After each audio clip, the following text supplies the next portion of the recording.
के बारे में सारी बातें बताता है और फिर कहता है, रूपाली बहुत अच्छी लड़की है। उसकी अच्छाई का अंदाजा इसी बात से लगता है कि वो अपने पिता का कर्ज उतारने के लिए इतना दुख सहकर भी रमेश की दुकान में काम कर रही है। पिताजी, आपको हर गरीब लड़की शरीफ और दुखियारी लगती है। नहीं शीतल बहू, इस बार कुछ अलग है। दरअसल मुझे वो अपने छोटे बेटे विवेक के लिए बहुत पसंद है और मैं उसे बहू बनाकर लाना चाहता हूँ।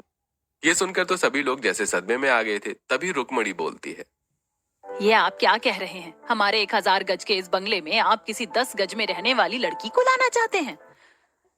हाँ पिताजी, माँ जी सही कह रही है। हमारे घर में कोई मेरी छोटी देवरानी बनकर आएगी तो हमारे स्टैंडर्ड की लड़की आएगी जो मेरी तरह ही बड़े घर की हो। बहू तुम बड़े घर से तो हो, लेकिन तुमने इस घर में आकर अपने अलावा किसकी चिंता की है? हर समय तो तुम्हें बस अपनी ही पड़ी रहती है। पिताजी, यदि आप किसी गरीब लड़की को बहू बनाकर लाना ही चाहते हो तो कम से कम विवेक को तो इसके लिए तैयार होना चाहिए। नहीं भैया, मैं किसी भी राह चलती को अपनी पत्नी नहीं बनाऊंगा। मैं फैसला कर चुका हूँ, इस घर की छोटी बहू वही लड़की बनेगी। अब जिसे भी मेरे खिलाफ जाना है उसे मुझसे संबंध खत्म करने होंगे। ऐसा कहकर विक्रांत अपने कमरे में चला जाता है। तब रुक्मणी सभी लोगों से कहती है, तुम लोगों को तो पता है कि तुम्हारे पिता बहुत जिद्दी हैं और उनकी जिद के आगे किसी की नहीं चलती। अगर उन्होंने फैसला कर लिया है तो अब हमें उस लड़की को ही अपने घर की बहू बनाना होगा। बाद में हम देख लेंगे कि उसका क्या करना है। रुक्मिणी की इस बात पर सभी लोग सहमत हो जाते हैं। अगले दिन विक्रांत अपनी पत्नी, दोनों बेटे और बहू और बेटी के साथ रमेश के किराने की दुकान पर पहुंचता है जहां पर रूपाली काम कर रही थी। विक्रांत कार से नीचे उतरता है और रमेश से कहता है, अरे रमेश, हमें रूपाली के घर जाना है, जरा उसे हमारे साथ भेज दो। अरे विक्रांत, आज दुकान पर बहुत सारा काम है और उदित भी आता ही होगा। फिर वो रूपाली को नहीं दिखेगा तो गुस्सा करेगा। वैसे रूपाली के घर तुझे क्या काम है? मेरा मतलब है कि तुम जैसे अमीर व्यक्ति को रूपाली जैसे गरीब घर वालों से क्या काम हो सकता है? वो तो मैं बाद में बताऊंगा। अच्छा, रूपाली को छुट्टी नहीं मिल सकती है तो कोई बात नहीं, तू हमें उसके घर का पता दे दे। अरे रूपाली का घर आगे से दाहिने मोड़ पर जाना, वहाँ 10 गज का एक घर है जिसके सामने काफी सारा कचरा है, टूटा फूटा घर है, वही रूपाली का घर है। अब सभी लोग रूपाली के घर पहुंचते हैं जहां रूपाली की मां नर्मदा बैठी हुई थी। विक्रांत नर्मदा से रूपाली के रिश्ते की बात करता है। सारी बातें जानने के बाद नर्मदा रिश्ते के लिए हाँ कह देती है। विक्रांत और उसके घर वाले नर्मदा को रूपाली के रिश्ते के शगुन के लड्डू देकर वहां से चले जाते हैं। रात को जब रूपाली घर आती है तो सारी बातें सुनकर वो भी बहुत खुश हो जाती है।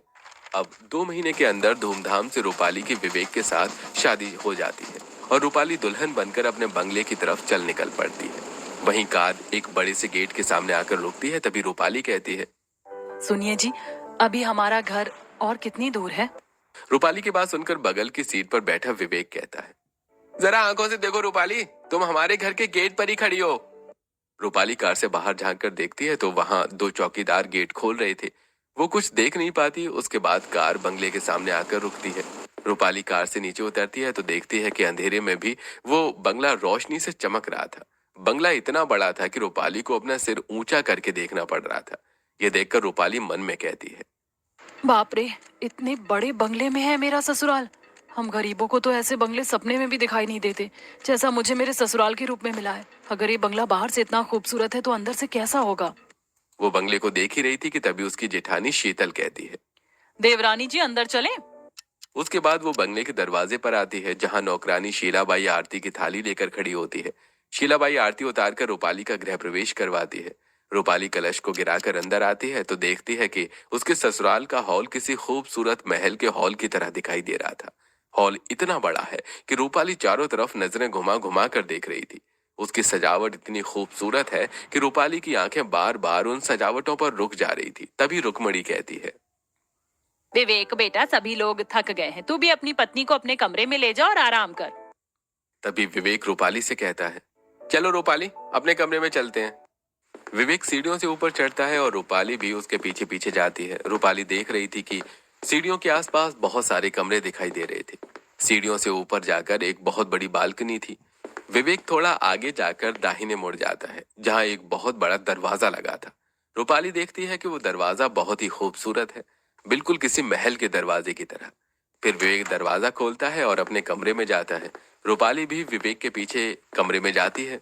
रूपाली देखती है कि वो एक बहुत बड़ा बेडरूम था जहां पर बहुत खूबसूरत बेड लगा हुआ था और बड़े बड़े झूमर से पूरा कमरा सजा हुआ था और बेड के पास ही बड़ा सा लैंप रखा हुआ था और कमरे में बड़ी बड़ी खिड़कियां थी जहां शानदार पर्दे लगे हुए थे।